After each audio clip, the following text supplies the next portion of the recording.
didn't want to film a video today. You're welcome. Did you want your Harvard sweater or your gray one? I'm wearing my gray one. So the Harvard sweater. Like I was saying, I didn't want to film today because I'm actually kind of busy with packing, but then Megan insisted that I don't let you guys down, so... So, I guess they should really be thanking me, not you. Sure, whatever. Today's video was brought to you by the letter M. Which dark jeans? Oh my goodness. Sorry for all the interruptions. Megan originally came over under the pretense of helping me dye my hair, but then insisted that we film this video.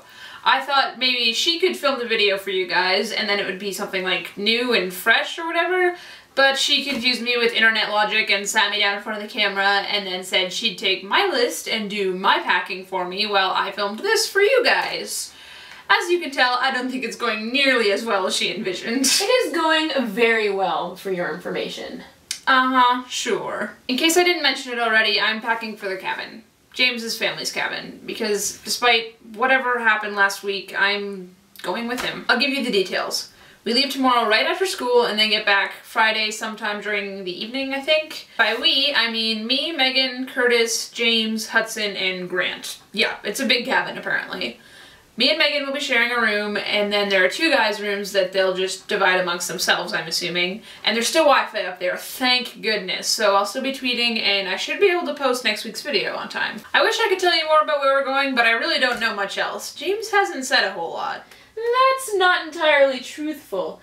Green shirt? What do you mean? I mean, which green shirt? The one with the thing on the front. But what do you mean by not entirely truthful? I just mean that saying that James hasn't said much about the cabin isn't really telling the whole story. Well, I'm sorry, but I don't ever remember pledging to tell the truth, the whole truth, and nothing but the truth.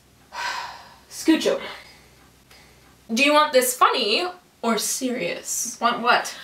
Welcome to the Dr. Megan Show, where troubled guests come and sit down with resident PhD, Dr. Megan Carpenter, and discuss their issues and dilemmas. Definitely serious. Okay. Are you sure, though? I even have a fake mustache. Do you just carry this stuff around with you? Okay, for real this time. We'll do it like an interview. I'll ask you questions that I know everybody out there is wondering about, and you'll do your best to answer them. Is that serious enough for you? Is that your first question? Sure, yeah, whatever. Okay, but my second question is, explain what happened on Friday when you saw each other at school. That's not a question. It's a Kate! I know you're in a crappy mood and all, but can you please, please, please try to be tolerable? Fine. In a word, Friday was awkward. At first, I did my best to avoid him all morning, which was easy because he wasn't in politics, but then by lunch I was just like, hey, screw it, I'm not hiding from him. And I went to the bleachers where we eat, and we had lunch together. Was it weird? Yeah, kind of. It was stiff. Like, neither of us really said anything. Nothing. Okay, well if you don't count, it's getting nice out, and yeah, not bad for me. Gotcha. Well, what about the rest of the day? I didn't see him. He wasn't at my locker, I didn't go looking, I just left. So when's the next time you guys saw each other? Monday at school. Things were better. How so? Well, we'd had the weekend to kind of cool off, I think, so things were less tense. Still awkward, for sure, like we didn't just fall right back into the rhythm of things, but we hung out, and then things kind of got better from that point on. When did you guys talk about your date? Kate, really? Really? You haven't talked about it yet? It has been a week! We are going to his cottage tomorrow! You haven't talked about it yet. Okay, if he wants to apologize, that's fine by me, but I'm not going to bring it up. I have nothing to say. Oh, really? You have nothing to say. Look, I just don't want to make a big deal out of it, okay? With any luck, this whole cabin thing will just help us find our rhythm again. And then I don't see the point in disrupting everything just to hash out some little thing that's already in the past. You really think that? You really think this isn't going to come back to bite you in any way? I don't know. You think that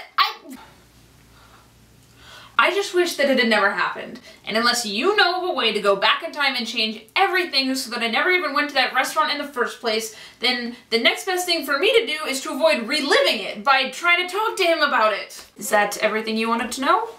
Yep. Good. So are we done then? Yes, yes we are. Thank you, Miss Manola. You are hopeless. This has been the Dr. Megan Show. Thank you so much for joining us this week, and next week we'll be going on tour, a remote location on the lake. We'll be talking to guests about the emotional complications that come with things like this. I'm glad you showed me how to work this.